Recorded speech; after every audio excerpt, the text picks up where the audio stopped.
AITA for refusing to let my parents stay at my house after they criticized my partner? I'm 30 years old, living in a cozy little town that I love, working a job that pays the bills. And, most importantly, I'm with someone who makes me genuinely happy. His name is Ryan. We've been together for 3 years. And I'd say we're doing pretty well. He's thoughtful, kind, and we just fit. We aren't perfect, of course. But we talk things through and support each other. I've never had someone just get me the way he does. He's the kind of guy who'll text me in the middle of the day to remind me to drink water or who'll save me the last bite of his dessert. Even if it's his favorite. It's the little things, you know? Now, I wish I could say my relationship with my family was as smooth. Don't get me wrong, I love my parents. They did a lot for me, especially when I was younger. And I know they mean well. But, if I'm honest, it's never been simple with them. They're both a bit traditional, to say the least. High expectations, opinions about everything, and they've never really hesitated to let me know if they think I'm making a questionable choice.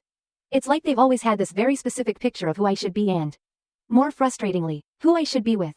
They've met Ryan a few times before, but it's always been short visits. Small talk, a couple of smiles, and nothing too deep. I guess you could say they tolerated him, though I never really knew what they thought of him. So when they planned this weekend trip to visit us, I felt that familiar tension creeping in. It was supposed to be the first real visit where they'd stay over.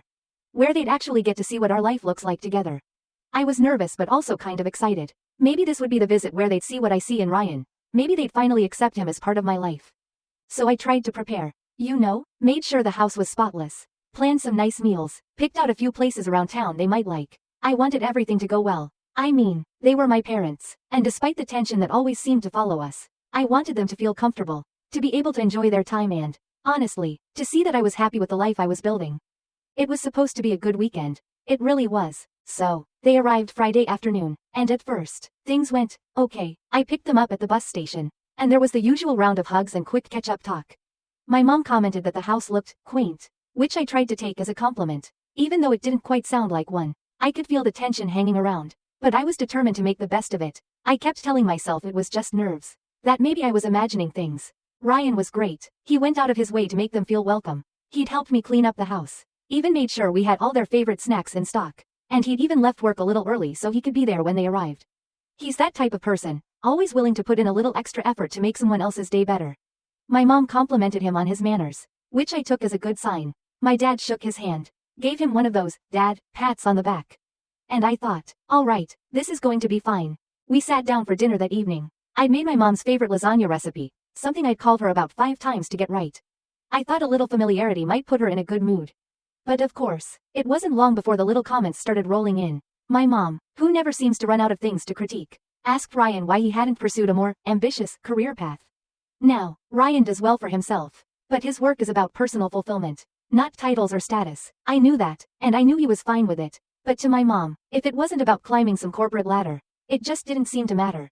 Ryan just smiled and told her he loved what he did and that it allowed him to live comfortably and be happy. Which I thought was a perfect answer. But she kept pressing. She wanted to know why he hadn't gone for a bigger position. Asked if he'd thought about getting something more stable. I could feel the tension building. I tried to steer the conversation back to safer ground, but my mom seemed determined.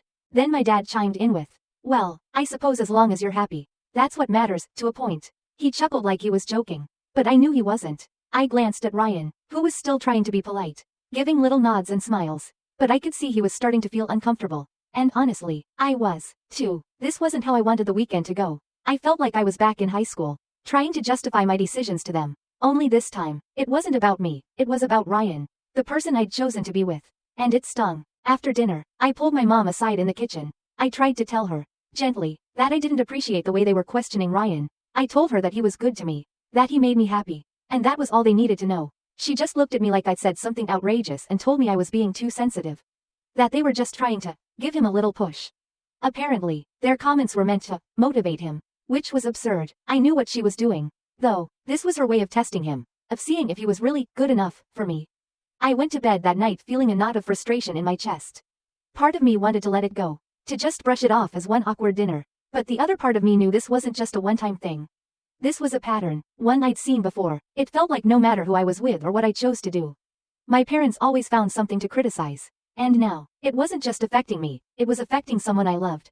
The next morning, I woke up early, hoping to start fresh. I thought maybe a nice breakfast could shift the mood. Ryan and I had planned to make a big spread, pancakes, eggs, the whole deal. I figured that if we all started the day together in a relaxed setting, things might feel less strained. I was determined to give them a chance to get to know the real Ryan. The one I fell in love with. Maybe then they'd stop with the prying questions and see what I saw in him. Things started off well enough. My dad seemed in a good mood, sipping his coffee and making small talk about the weather and the drive over.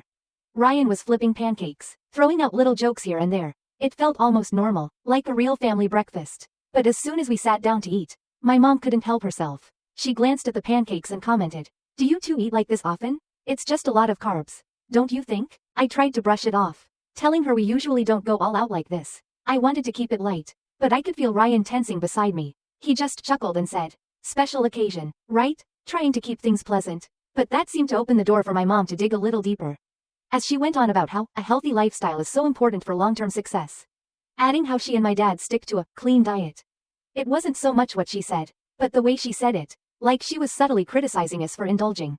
After breakfast, I could tell Ryan was feeling frustrated. He wasn't saying anything directly, but his smile was more strained, his jokes quieter. He went to do the dishes, and my mom followed him into the kitchen, offering to help. I watched them from the dining room, hoping this might be her chance to connect with him in a real, human way, but instead, she started asking him about his career again, this time focusing on long-term goals. She even went as far as to suggest a few corporate connections she had that could help him move up.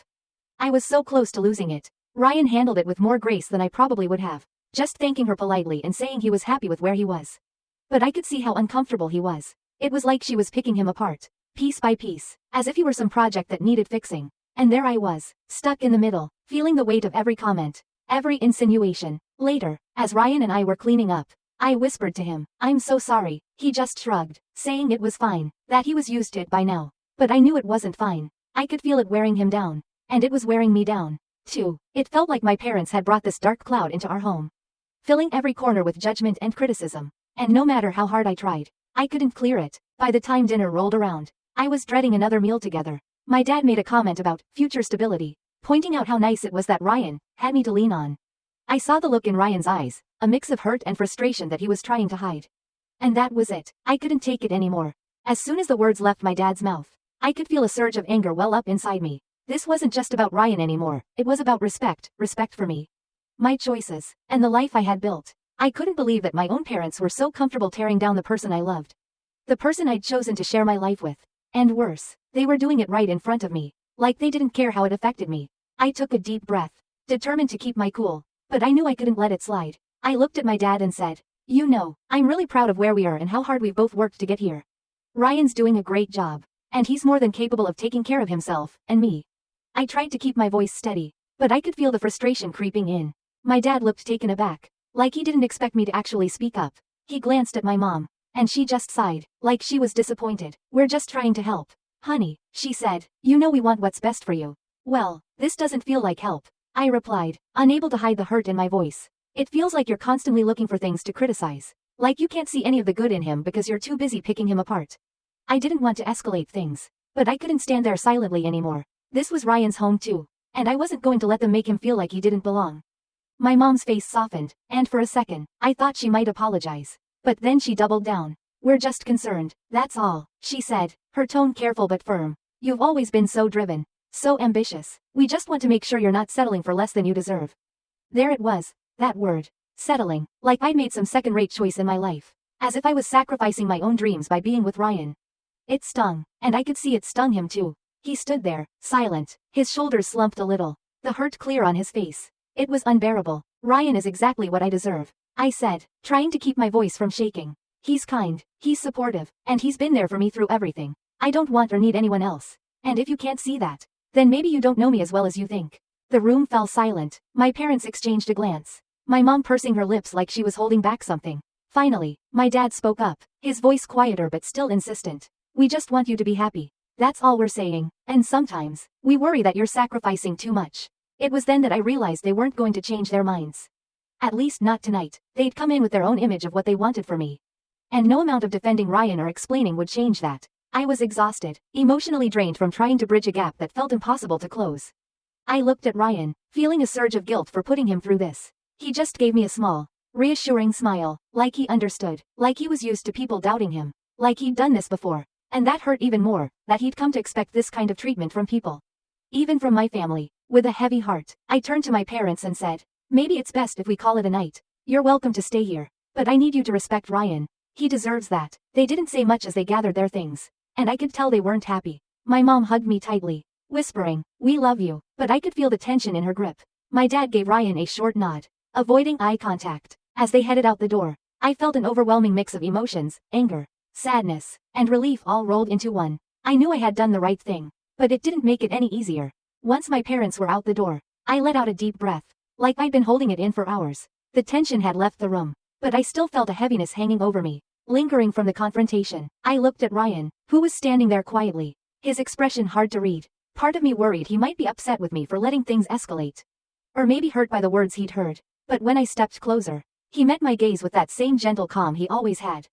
"I'm sorry," I blurted out, feeling the weight of guilt settle on my shoulders. "They had no right to talk to you like that. I should have handled it better." Ryan just shook his head, giving me a small smile. "Hey, it's okay, really," he said, reaching out to take my hand. "I know they're worried about you. I get it. Parents can be tough, and I've got my flaws. So maybe it's hard for them to see what you see." It amazed me, his ability to look past the hurt, to find understanding even in the midst of disrespect. But I couldn't let him take any blame for this. "They have no right to judge you," I insisted, my voice firmer now. "You've been nothing but good to me. Ryan, you're supportive, you're steady, they just don't see it because they don't know you like I do. And that's on them, not on you." Ryan nodded, though I could tell there was still a trace of pain in his eyes. "Well, I appreciate you standing up for me. I know it couldn't have been easy with your folks." He squeezed my hand, his gaze softening. "But I hope you know I'm not going anywhere. I love you, and I want us to work, no matter what anyone else thinks." Hearing him say that gave me a sense of comfort I desperately needed. I wrapped my arms around him, letting myself feel the reassurance in his steady presence. I knew that no matter what obstacles we faced, whether it was my parents' doubts or the challenges life threw at us, we'd face them together. I wasn't alone, and neither was he. This was our life to build, our journey to walk, and no one else's opinions could change that.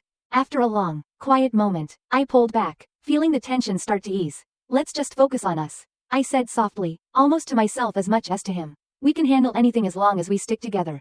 He smiled, a genuine one this time, and nodded. "Together," he echoed, and just like that, I felt the weight lifting, replaced by a determination to keep moving forward with him.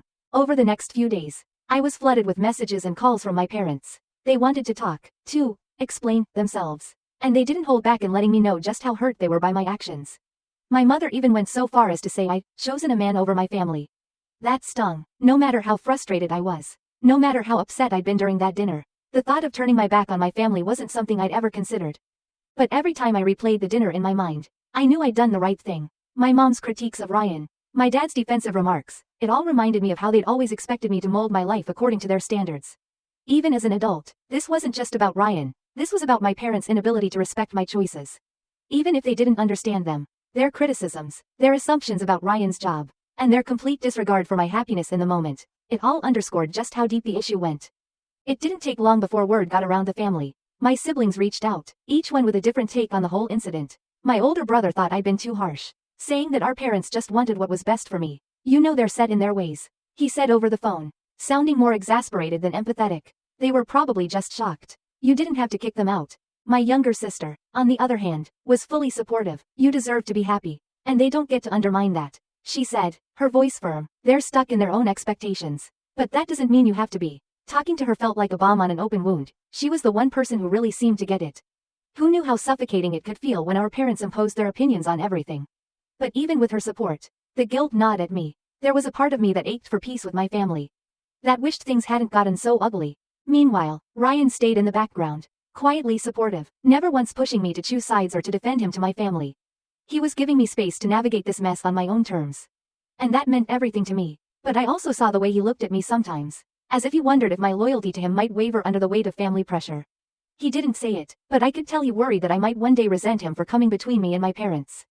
At one point, my mom sent a long text, one that took me almost an hour to process. She wrote about how she'd raised me to value family above all else, how I was turning my back on the people who loved me most, and how disappointed she was that I'd let someone else drive a wedge between us.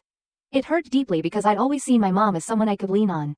But reading her words, I realized she still saw me as a child, someone who couldn't make her own decisions without needing approval. I wanted to reply, to tell her how wrong she was. But every time I tried, the words just felt hollow. She wasn't ready to hear it, and I wasn't sure I was ready to explain it. The weight of it all pressed on me. But one thing became clearer with each passing day. My relationship with Ryan was my choice. One I was willing to defend. As the days turned into weeks, I started coming to terms with the fact that my relationship with my parents might never be the same. I hated that thought, more than anything. I'd always dreamed of a family that just supported each other. No strings attached. But here I was, in the midst of some unspoken standoff, with my parents on one side and Ryan and me on the other. The longer the silence dragged on, the clearer it became that they weren't going to be the ones to extend an olive branch. And I wasn't sure if I wanted to reach out, either. Ryan saw it too, though he never said as much. He just kept doing the little things that reminded me why I'd fought for him in the first place. He'd bring me coffee on mornings when I looked especially exhausted, or just wrap an arm around me on the couch without saying a word. That quiet support, the gentle reminders that I didn't have to explain myself to him or make excuses, it gave me strength.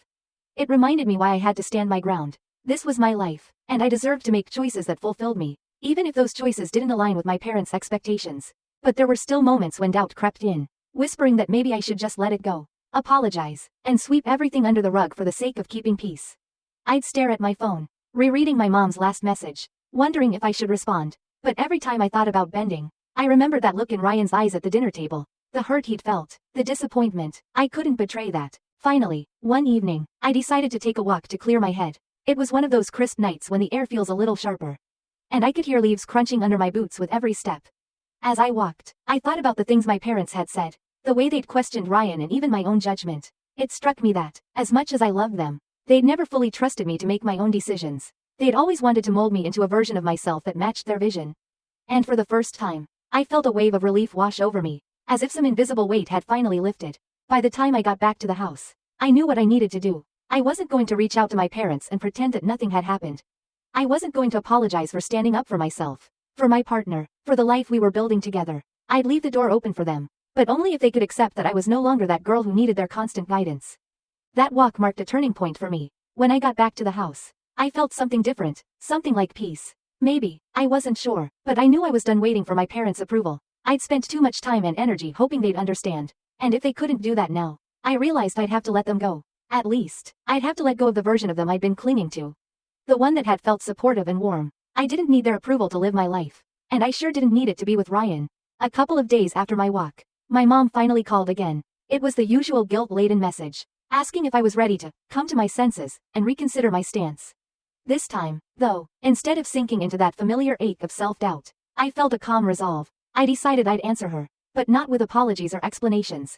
I called her back and thanked her for reaching out. But I was clear. I'd made a decision, and I was standing by it. I told her I hoped she and Dad could one day accept that I was happy with Ryan. That he was my choice, and that our relationship would always come first for me. I wanted them in my life, but I'd need them to respect my boundaries and my partner. She was silent for a long time, and I could tell she was disappointed. But I knew I couldn't keep trying to fix that for her. After I hung up, I braced myself for the guilt that usually followed any kind of tension with my family. But instead, I felt a quiet kind of strength. I knew that this choice might mean an uncomfortable distance with my parents for a while. Maybe longer, but in my heart, I knew it was worth it. Ryan noticed the change, too. I could see it in the way he looked at me, the way he finally relaxed a little when we'd talk about my family. He even said, "I know this isn't easy for you, but I want you to know that I'll always be here, no matter what." Those words might sound simple, but for me, they were everything. I knew I'd made the right choice, for myself and for us. Months have passed now, and things with my parents are still distant, but I don't feel as heavy about it anymore. I can tell they're slowly coming to terms with the boundaries I've set. Sometimes my dad will call and ask about something random, avoiding any mention of Ryan, and I know that's his way of testing the waters. My mom, though, still has her moments of silence, and that's okay too. I don't need them to change overnight. Ryan and I are closer than ever. We talk openly about everything, and I think this whole ordeal showed us both just how strong we are together. I've even noticed he smiles a little more, a kind of peace in his eyes that wasn't there before, and for the first time in a long time, I feel like I'm not just building a life with him, I'm building a life that's truly my own. On my terms. In the end, I realized that protecting my relationship and setting boundaries didn't make me a bad daughter. It made me someone who's finally ready to take ownership of her life. Who's brave enough to love herself and her partner fiercely, even if it means stepping away from the safety net of approval that had once held me back. And for me, that's enough. That's everything. With each passing day, I'm finding a new rhythm in my life. One that feels balanced and, honestly, pretty freeing. I'm learning that family isn't just the people you're born into, it's the people you choose to. And right now, Ryan and I are building a small but deeply meaningful world around us. It doesn't look like the family I grew up with. Not in the way we used to do holidays or Sunday dinners. But it feels right. When holidays started rolling around, I'll admit, I wondered how things would go.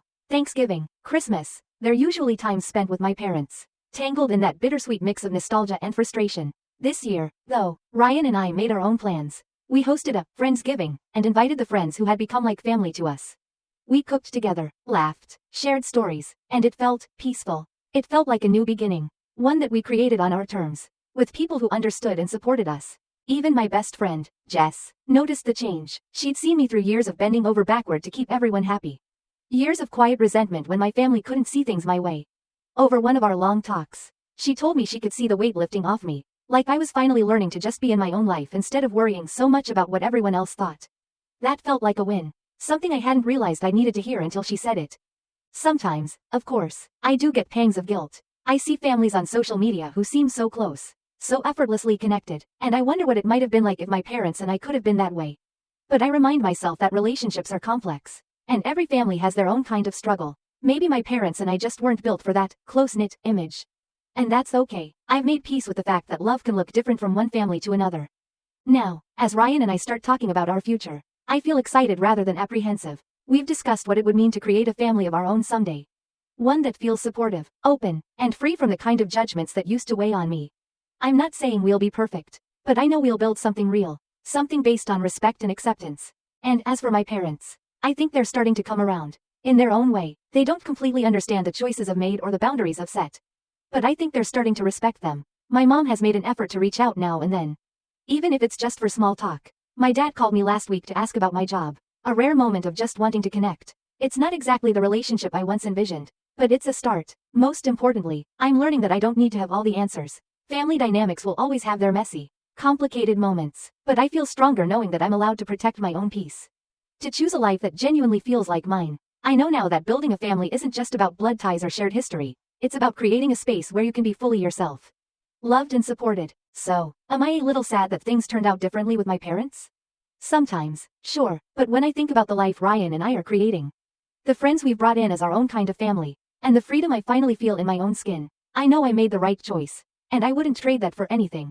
As time went on, something I didn't expect started happening. I found myself feeling less angry and more compassionate. I know, it sounds strange, given all the frustration, the hurt, and the constant back and forth with my parents. But after stepping back, giving myself the space I needed, and seeing how different life could be without constantly walking on eggshells, I could finally breathe. With that breath came a bit of clarity, an ability to see things not only from my perspective but maybe, just maybe, a little from theirs, too. I thought about the way they were raised, the standards and pressures they probably had, and I began to realize that some of the expectations they held over me weren't born out of a desire to control but out of a need to protect. It didn't justify all of it, of course, but it helped me understand that they were trying, in their own way, to do what they thought was best. There were days I'd catch myself missing them. Random memories would pop up, my dad teaching me how to change a tire, my mom staying up late with me during high school finals, even some of our holidays together, however tense they sometimes were. And slowly, I realized that this separation, these boundaries, weren't about pushing them out forever. They were about creating enough room for us to each figure out our own issues without smothering each other. One day, I took a leap and decided to give my mom a call. Just to talk, not about the things that had divided us, but just to check in. She seemed surprised at first, maybe even a little guarded, but we eventually fell into an easy conversation. I told her about a project I'd finished at work. She told me about a new recipe she was trying, and we managed to talk like two people who genuinely wanted to know what was going on in each other's lives. That was a turning point for me, a small step forward. A glimpse of what our relationship might look like if we both respected each other's boundaries. Over the next few months, I let go of the resentment piece by piece. Forgiving doesn't mean forgetting, of course. I'll never pretend that their criticisms and demands didn't leave marks. But I chose to believe that if I could move forward, they could, too, in their own way, at their own pace. And with forgiveness, I realized, came freedom. The freedom to engage with them without feeling the weight of every past hurt hanging between us. As for Ryan and me, our life has only grown stronger through all of this. Building a life with him has been a source of comfort and joy I didn't know I needed. We still talk about our own dreams of family, of creating a home filled with acceptance and understanding. And knowing that I'm walking into that future without the bitterness of the past gives me a sense of peace I never thought possible. In the end, I learned that family, in whatever form it takes, is about love, respect, and choice. I can love my parents while still choosing my happiness, choosing a life with boundaries, and choosing the family that I'm building with Ryan. And whatever may come in the future, I'm ready to face it, open-hearted and with the courage to keep moving forward. AITAH for going forward and refilling the divorce procedures. After my wife cancelled now that she is getting the help she needs for her postpartum depression? Looking back now, it's almost surreal to think about the life we had before everything went sideways. I remember when it was just the two of us, and the house felt warm, comfortable. She was my best friend, my partner, the woman I thought I'd spend my life with. We met in our early 20s, full of ambition, hope, and that idealistic view of life that only comes when you're young and still convinced the world is yours to conquer. She had this energy about her, always thoughtful, always kind, like the world was her family. And I was lucky enough to be her closest companion. Even on my worst days, she could somehow pull me out of it, remind me of what mattered. I was certain we'd be that couple who grew old together, who still laughed at the same silly jokes, who faced life's ups and downs hand in hand.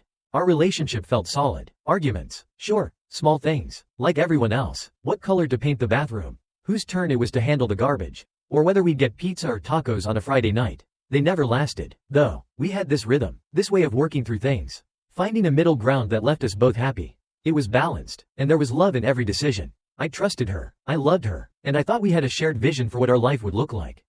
When we started talking about kids, I remember feeling like the stars were finally aligning. We had a stable life, good jobs, a decent home with room for a family, and enough love between us to fill every corner. Having a family felt like the next natural step. We dreamed about the kind of parents we'd be, the adventures we'd take with our child, the life we'd build together. It all seemed so simple, so doable. There wasn't a doubt in my mind that we were on the right path. It's strange how you can feel so secure, so sure of everything one day, and then watch it unravel piece by piece without even realizing it.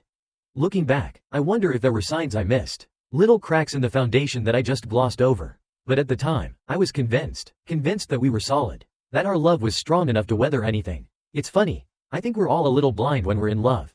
So ready to believe that what we've found is indestructible. Those early days feel like a distant memory now. Back then, she was my world, and I was happy to be hers. Everything started to shift when she got pregnant. It was a planned pregnancy. We'd been talking about starting a family for ages. So when she told me the news, I was ecstatic. I remember the moment like it was yesterday. We were in the kitchen. She was smiling with tears in her eyes, and I felt this wave of pure joy wash over me. I was going to be a dad. She was going to be the mother of my child. It felt like everything was exactly as it was meant to be. But then, around the 4-month mark, things began to change. It was subtle at first, almost imperceptible. She started getting irritated more easily, snapping over small things that wouldn't have bothered her before. I chalked it up to hormones, to the stress of pregnancy. It's a big change, carrying a child. I tried to be understanding, to be there for her in whatever way I could. I'd run out at midnight for pickles and ice cream, rub her feet after work, and try to take on extra chores to make things easier for her. But nothing I did seemed to be enough. As the months went on, her irritability turned into anger, and that anger became a constant presence in our lives. She'd get furious over the smallest things, me not folding the laundry correctly, the way I chewed my food, the sound of me breathing too loudly in my sleep. It was like I couldn't do anything right, no matter how hard I tried. Every day felt like walking on eggshells, trying to anticipate what might set her off next. I remember one night when she woke me up at 3 in the morning, demanding I go out and get her a very specific type of ice cream from a store that was over half an hour away.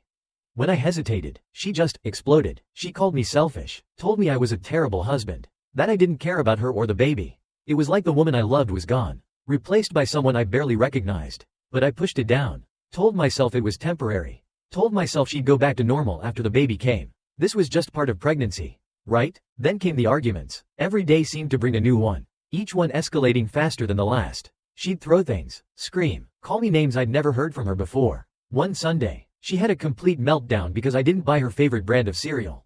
It sounds ridiculous now, but in that moment, it was like the world was ending for her. I kept telling myself that it was just the pregnancy, that she was stressed, overwhelmed. I held on to the hope that things would go back to the way they were, that she'd become her old self once the baby was here. I tried talking to her about it, suggesting maybe she see someone, a therapist or a doctor who could help her manage the stress.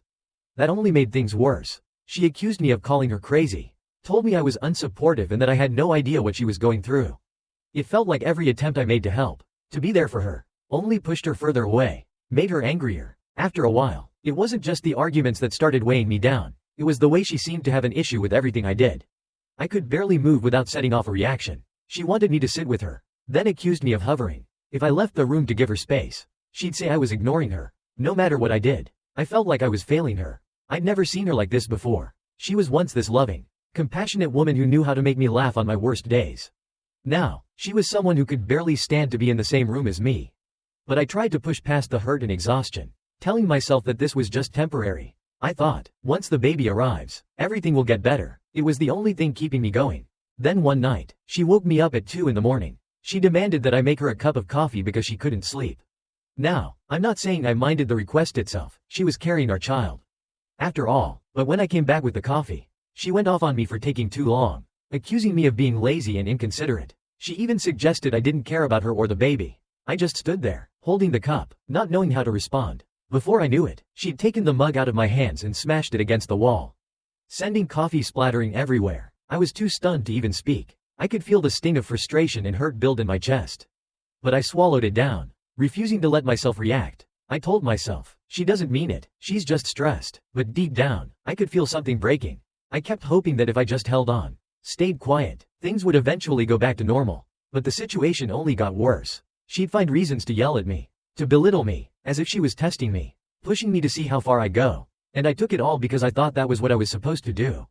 I'd made a commitment to her, and that meant standing by her, even when she was at her lowest. But every time she looked at me with that anger, that resentment, it chipped away at whatever love I had left. I couldn't tell anyone. Who would understand? Everyone around us thought we were this perfect couple, about to welcome a beautiful new baby into the world. But the reality was, I felt more isolated and trapped than I ever had in my life.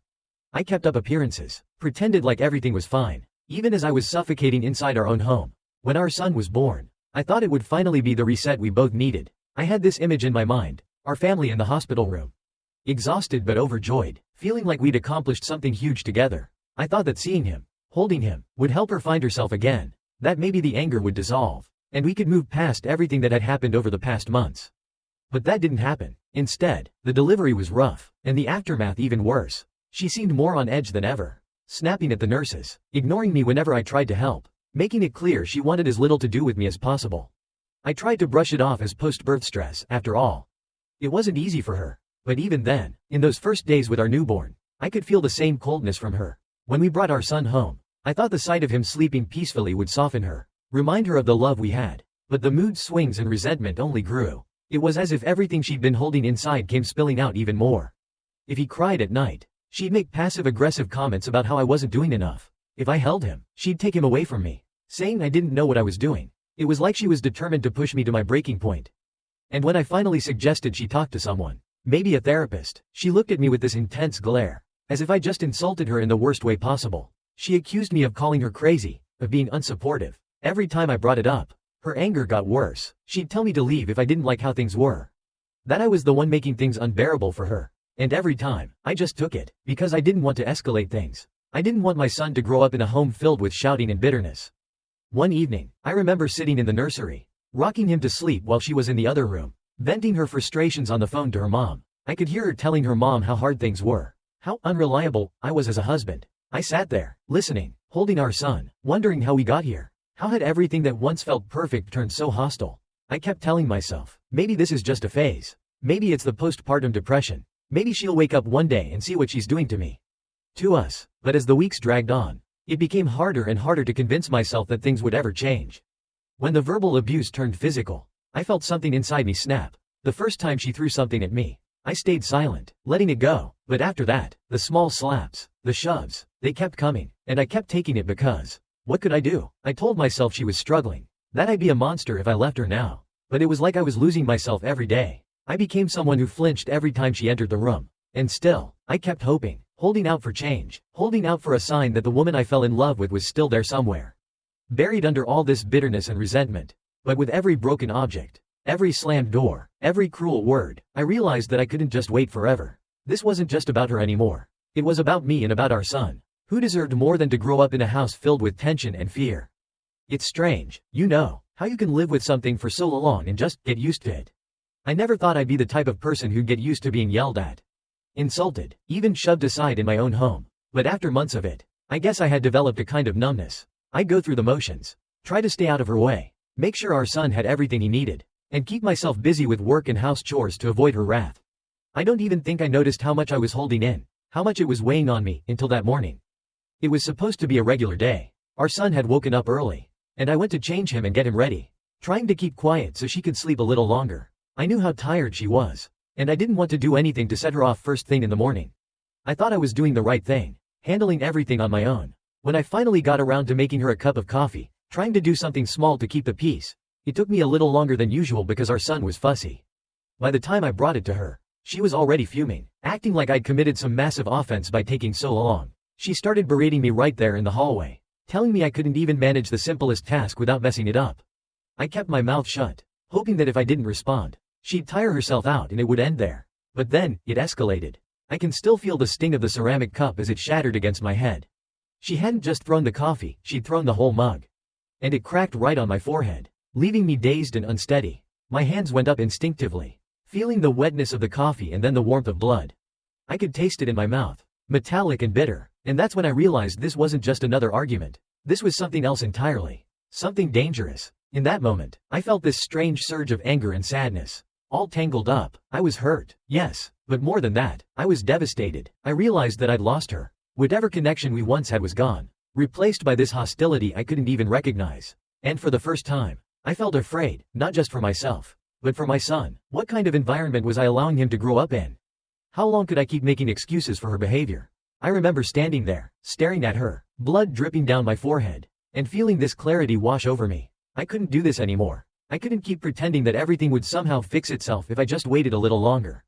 This wasn't love. It wasn't even close. So, I told her it was over. I said it as calmly as I could, knowing that any hint of anger in my voice would just set her off even more. I told her to pack her things and leave, that I wasn't going to let her stay in the house anymore. She looked shocked, as if she couldn't believe I'd finally stood up to her. But then her expression turned cold, and she spat out every insult she could muster, blaming me for everything wrong in her life. It was a torrent of rage, but I didn't respond. I just stood there, letting her words wash over me without reacting. I was done. She stormed out of the house that afternoon, taking nothing but a few bags. She left the baby with me, insisting she'd be back with the police if I didn't hand him over. I told her she was welcome to try, but that I had footage of what she'd just done, and I wasn't afraid to use it if I had to. I think she realized I meant it, because she didn't come back that night, or the next. A few weeks passed. I settled into a routine, managing work, taking care of my son, and finding a strange sort of peace in the quiet of the house. I'd almost forgotten what it felt like not to have the constant anxiety hanging over me. It was as if I'd been holding my breath for months, and I could finally breathe again. Every time I tucked my son in at night, I felt like I was rebuilding a part of myself that had been chipped away. Piece by piece, I'd even started talking to a therapist to make sense of everything that had happened. To sort through the guilt, the anger, the confusion. Then, one day, I got home from work and found her parents sitting on my doorstep, holding an envelope. My stomach dropped. I hadn't seen or heard from her in weeks, and a big part of me hoped it would stay that way. But the look on her mother's face, somewhere between sympathy and shame, told me that wasn't going to happen. Her father handed me the envelope, and I took it reluctantly. He said she'd been staying with them since she left, and they'd finally managed to convince her to see a therapist. It hadn't been easy. Apparently, she'd lashed out at them, too, like she did with me, and they were getting the brunt of her anger now. They told me she was on medication, and that it was helping, that she was a different person when she took it. I didn't know how to feel. Part of me wanted to shut the door right then, to tell them I didn't care about any of it. But another part of me, the part that still remembered the woman I'd fallen in love with, the mother of my son, couldn't ignore what they were saying. They left after a few awkward words, and I sat on the couch, staring at the envelope for a long time before I opened it. Inside was a letter, handwritten in her careful, looping script. It felt like a glimpse of the person she used to be. I took a deep breath and started reading. In the letter, she apologized. She poured out everything, the guilt, the shame, the confusion. She wrote about how she didn't recognize herself anymore, how she had felt trapped in her own mind, unable to escape the anger and sadness that seemed to follow her everywhere. She admitted that she'd refused to get help when I asked her because she couldn't bear the thought of admitting something was wrong. She thought it would mean she was a failure, a bad mother, a bad wife, so she pushed me away, lashed out, and blamed me for everything because it was easier than facing her own demons. The words blurred as I read them, and I had to stop and catch my breath. She went on to say that she was finally getting the help she needed. She'd been diagnosed with postpartum depression, something I'd suspected but never fully understood. She was on medication now and seeing a therapist regularly. She promised she was committed to healing, not just for herself but for our son. And then, at the end, she said something that took me completely off guard. She'd called off the divorce proceedings. She wanted us to have another chance, to start over. She wanted to be the wife and mother she should have been all along. She knew she'd hurt me, knew she'd burned a bridge between us that might never fully rebuild. But she asked if I could find it in my heart to forgive her, to give her one more chance. I put the letter down, feeling 1,000 different things at once. I felt anger, yes, and sadness, but I also felt pity. I couldn't imagine what it must have been like, trapped in her own mind, unable to control her emotions, spiraling down without a lifeline. I knew about postpartum depression, had read about it in passing, but I'd never thought it could turn someone into a stranger. The thing is, though, I'd already started divorce proceedings myself. I'd filed the papers because I knew I needed to move forward. After everything that had happened, I wasn't sure I could ever see her the same way again. It wasn't just about forgiving her. It was about trust. Could I ever trust her not to lash out again? Not to fall back into that darkness and drag me down with her? Could I trust her around our son, knowing what I'd seen her become? That night, I stared at the letter, rereading parts of it over and over, hoping some answer would reveal itself. But all I felt was this dull ache, this sense that something had shattered beyond repair. Reading her letter put me through a whirlwind of emotions, ones I hadn't fully expected to feel. The anger and frustration I'd been carrying for so long felt justified all over again. But now there was something else, something more complicated. Pity, yes, but also a deep sense of grief, for the person she'd been. For the life I thought we'd have, and for our son, caught in the middle of this mess. I didn't just miss the good times, I missed the simplicity of what I thought was our happiness. The innocence of believing we'd always have each other's backs. But there was no avoiding it. The memories of her harsh words, her anger, the nights I'd lay awake wondering if I'd done something terribly wrong or if I was just going crazy, those memories were burned into me. And while her letter explained things, it didn't erase them. It didn't make the bruises on my heart go away. She was getting help. She was on medication now, facing her reality. That meant something, it really did. Part of me felt a little guilty that she'd gotten to this point and I wasn't ready to stand by her. But at the same time, I couldn't shake the thought that if she had just trusted me, listened to me when I begged her to get help, maybe things would have turned out differently. All these thoughts rattled around in my head for days, maybe weeks. I'd read her letter again some nights after I put our son to bed, wondering if I'd missed something, if there was a version of this story where I'd choose differently. But no matter how many times I turned it over in my mind, the same truth kept rising to the surface. I couldn't go back. I couldn't let her back in, no matter how much better she was getting. The breaking point wasn't even just about her. It was about what I needed, what I'd finally realized I deserved. I had barely recognized myself in those months, bending over backward to make her comfortable, walking on eggshells, thinking if I could just do one more thing right, it might make her happy. But that life wasn't healthy, not for me, and certainly not for our son. He deserved to grow up in a house where he didn't have to tiptoe around someone's moods, where he wasn't afraid of a parent's unpredictable outbursts. I wanted him to have stability, something that didn't make him feel like his world might fall apart at any moment. I kept coming back to the coffee cup. That was the line she'd crossed, the one I couldn't ignore. There's an unspoken trust that you won't harm the people you love. And once it's broken, there's no patching it up. No amount of apologies or explanations could erase the image of her hurling that cup at me, shattering it against my head. And the aftermath of it, the physical pain of the stitches was long gone, but the memory of that day lingered. So I made up my mind. I had to put myself and our son first. It felt strange, almost like I was breaking some kind of unwritten rule of loyalty. But I'd given her everything I had to give. Staying any longer would have meant giving up myself entirely. And I couldn't afford to do that. When I told her in my response that I would be moving forward with the divorce, it felt like the finality of a door shutting for good. I kept my words kind. Not that she'd given me much reason to, but I wanted her to know that I wished her well, that I truly hoped she'd keep up with the help she was getting. But I couldn't go back. I couldn't open that door again. Not after everything that had happened. I wrote that letter with a lump in my throat, a sense that a part of my life was ending for good. It felt heavy, final, like putting down a book I wasn't ever going to pick up again. When I finally sealed the envelope, I knew there was no going back. I had to protect myself. And I had to protect our son. I'd already lost so much of myself in the process of holding on. Letting go was my only way forward. After I sent her that letter, it didn't take long for the backlash to roll in. Her family, especially her mom, reached out right away, saying I was being cruel, that I was punishing her when she was finally getting better. They told me I didn't understand what she'd gone through, how much she'd suffered, how hard it was for her to face her demons. Her mom even called me late one night, crying and saying that families don't just give up on each other. That this was our chance to put things back together. I knew she was hurting. I got that they wanted to protect her, to see her get a second chance now that she was facing her issues. But no one wanted to talk about what her choices had cost me. They didn't want to hear about the nights I'd sat up in bed, nursing bruises and doubts, or the way my stomach had knotted every time I came home, bracing myself for what I might walk into. It was like they saw her pain and forgot mine existed. I didn't expect them to take my side, but I didn't think they'd be so ready to dismiss the damage she'd done, either. A few friends, ones I hadn't confided in much, reached out after hearing about the divorce from her family. They were saying things like, "Isn't it worth giving her another chance?" Or, "She was going through a hard time. Maybe now that she's getting help, it'll all get better." Everyone seemed to believe that her getting help was this magical fix. As if the moment she walked into a therapist's office, everything reset. But I knew better. The scars might fade, but they didn't disappear. The guilt started to creep in. What if they were right? What if she truly had changed and was ready to make things right? I'd wonder, lying awake at night, if I was just being stubborn. Maybe I was throwing away what could have been a happy family. A second chance for us. All because I couldn't forgive her. I went over it again and again in my head. And there were nights I'd almost convinced myself that maybe I was in the wrong. I'd think of our son and wonder if he'd grow up resenting me for not keeping his mother around. If he'd blame me for taking away any chance of his parents staying together.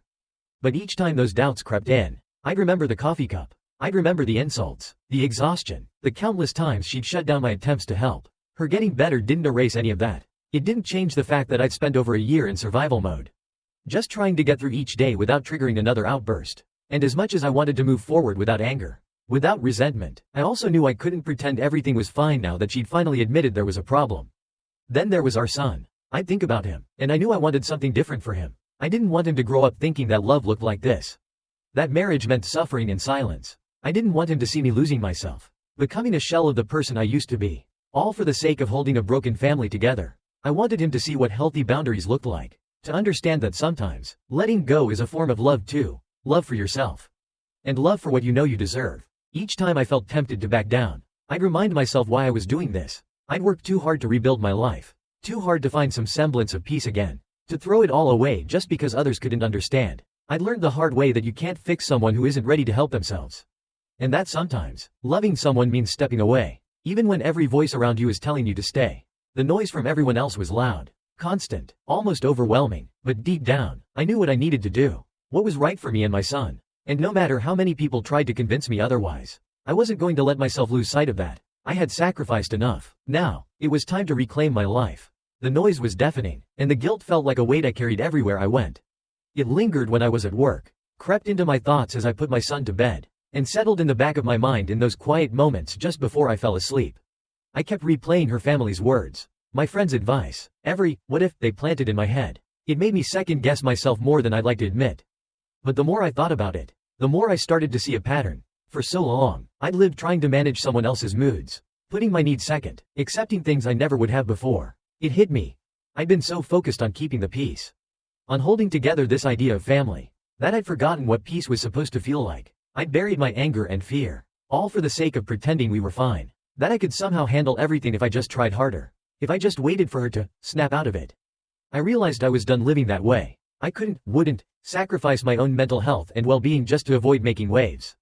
Every day I pushed forward with the divorce. I felt lighter, like I was reclaiming parts of myself that had been buried under the weight of her anger, her criticism, and the endless cycle of trying to keep her happy. I started to see a future that wasn't clouded by anxiety. A future where I could raise my son in a stable, loving environment without constantly fearing the next outburst.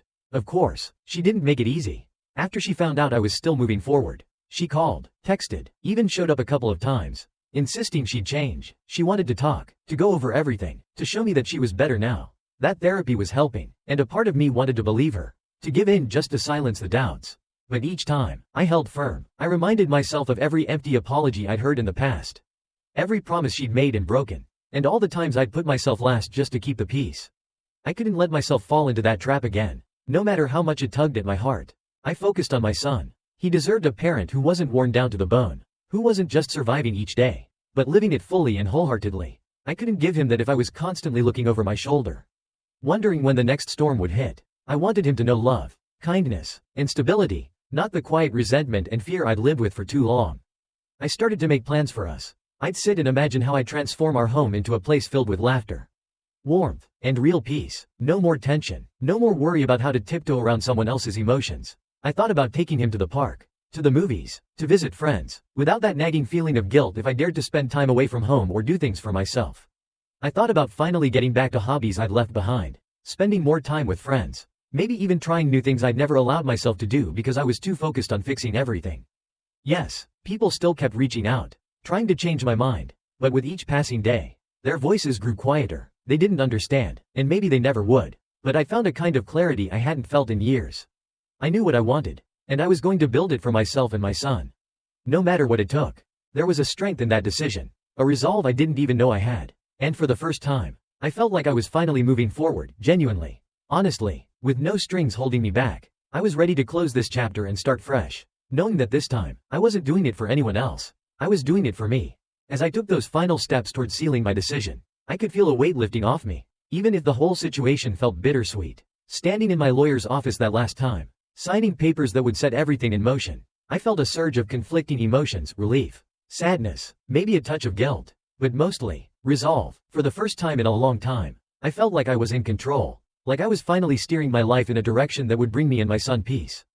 That night, after I put my son to bed, I sat in our quiet living room, just breathing in the stillness. No more walking on eggshells, no more relentless worry. There was just a soft, comforting silence that wrapped around me. I could get used to this calm, this sense of grounding. I'd been missing this for so long. I almost didn't recognize the feeling. The first morning after everything was set in motion, I got up early, brewed myself a strong cup of coffee, and sat at the kitchen table with the sunlight streaming through the windows. I realized I didn't have to check over my shoulder, didn't have to anticipate the emotional storms that used to start my mornings in such a frantic, defensive state. It was just me, my coffee, and the stillness, and for the first time, I let myself savor that.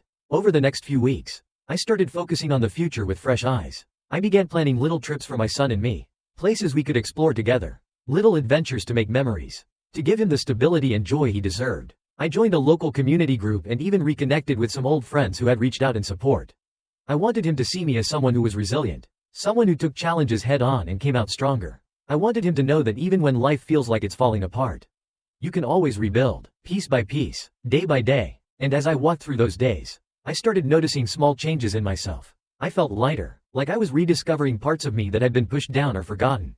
I felt more patient, kinder, even to myself. I'd been through so much, but I was coming out of it stronger, more certain of what I wanted from life, from relationships, from myself. I'd found my backbone again, my sense of self, and I wasn't going to lose it ever again. I still had moments where the past would creep in, those lingering shadows of doubt, the guilt, the what-ifs people had planted in my head, but I'd learned to confront those thoughts, to remind myself that I'd done everything I could to hold things together, that I'd stayed as long as I had for all the right reasons, and I had left for the right reasons, too. Every decision I made had been for the well-being of my son and me, and that was something I could stand by, without hesitation. Now, as I look around our home, it's filled with laughter and a lightness that I never thought possible. My son and I have created a new rhythm, a new life together, one that's filled with joy, love, and true peace. He may not understand everything that's happened, but I know he senses the difference. He's happier, and so am I. It's funny how peace can feel almost foreign when you've lived so long in turmoil. But now, that peace is becoming my new normal, and I've made a promise to myself to hold on to it. I'm building a life on my own terms, with no need for anyone's approval or validation. I am my own person again, and I'm giving my son the best version of myself I can possibly be. And as I move forward, I'm filled with hope for a future that's stable and kind, that's full of love and the laughter of my son, and, perhaps most importantly, a future that's truly ours.